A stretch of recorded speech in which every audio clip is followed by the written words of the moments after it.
তৃণমূলের শাসনে ব্যারাকপুরে গুন্ডারাজ, মুখ্যমন্ত্রীর পদত্যাগ দাবি করলেন অর্জুন সিং। রাজ্যের আইন শৃঙ্খলা তৃণমূল সরকারের হাতে, অথচ তৃণমূল প্রার্থী পার্থ ভৌমিক প্রচারে বেরিয়ে বারংবার ব্যারাকপুর থেকে গুন্ডারাজ খতমের দাবি করছেন।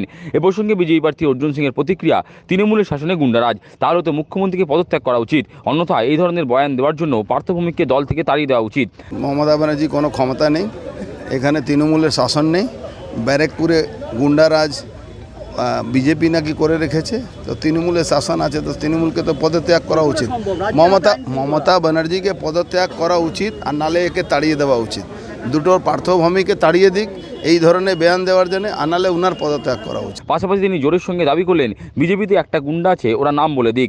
তার দাবি, পার্থ ভৌমিক বক্তব্য রাখছেন আর ওনার দুপাশে এনডিপিএস খাওয়া আসামি দাঁড়িয়ে আছে। যারা গুন্ডারাজের কথা বলে গুন্ডারাজ শেষ করবে, তাদেরকে প্রশ্ন করুন কি একটা গুন্ডা নাম নিন যে বিজেপি করে। আমি 1 থেকে 100 গিনতি করে দেবো যে তৃণমূলের গুন্ডা। ইভেন পার্থ ভৌমিক ভাষণ দিচ্ছে আর দুদিকে এনডিপিএস খাওয়া আসামি বসে থাকছে। প্রসঙ্গত রবিবার সকালে নৈহাটির গড়িপাড় 3 নম্বর পুল থেকে 4 নম্বর পুল পর্যন্ত বাড়ি বাড়ি প্রচার সারেন ব্যারাকপুর কেন্দ্রের বিজয়ী প্রার্থী অর্জুন সিং। প্রচারে গঙ্গার ঘাটগুলো সংস্কার নিয়ে সাংবাদিকদের প্রশ্নের উত্তরে বিজয়ী প্রার্থী অর্জুন সিং বলেন, ব্যারাকপুর সংসদীয় ক্ষেত্রের গঙ্গার ঘাটগুলো সংস্কার করার জন্য কেন্দ্রীয় সরকার 116 কোটি টাকা বরাদ্দ করেছে, অথচ সেই টাকা এখনো পর্যন্ত রাজ্য সরকার কাজে লাগায়নি।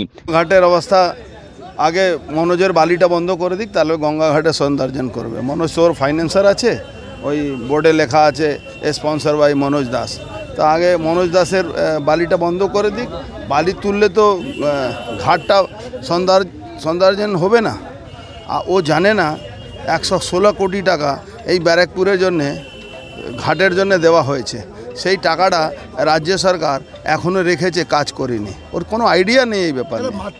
সন্দেশখালীর অস্ত্র ভান্ডার থেকে সার্ভিস রিভলভার উদ্ধার নিয়ে তার প্রতিক্রিয়া, ওই সার্ভিস রিভলভারের নাম্বার দেখে তদন্ত করা উচিত, সেটা কোন পুলিশ অফিসার বেঁচেছেন, কিংবা মালখানা থেকে ওই রিভলভারটি বেরিয়েছে নাকি ওটা সিজ হওয়া রিভলভার। সার্ভিস রিভলভার দুটো কারণে পাওয়া যায়, দুটো কারণ হয়, বা মালখানা থেকে বেরোয় আর নালে গায়েব হয়, মানে হারিয়ে যায়, আর নালে বেঁচে দেয়, 3টে কারণ আছে। তো ওই সার্ভিস রিভলভারের নম্বর দেখে তদন্ত হওয়া দরকার কি কোন পুলিশ অফিসার এটাকে বেচেছে, কোন মালখানার বাবু এটাকে বেচেছে, বা লাটবাগান থেকে বেরিয়েছে কিনা, বা কোনো সিজ রিভলভার ছিল সেখান থেকে বেরিয়েছে কিনা, তদন্তে বেরিয়ে আসবে।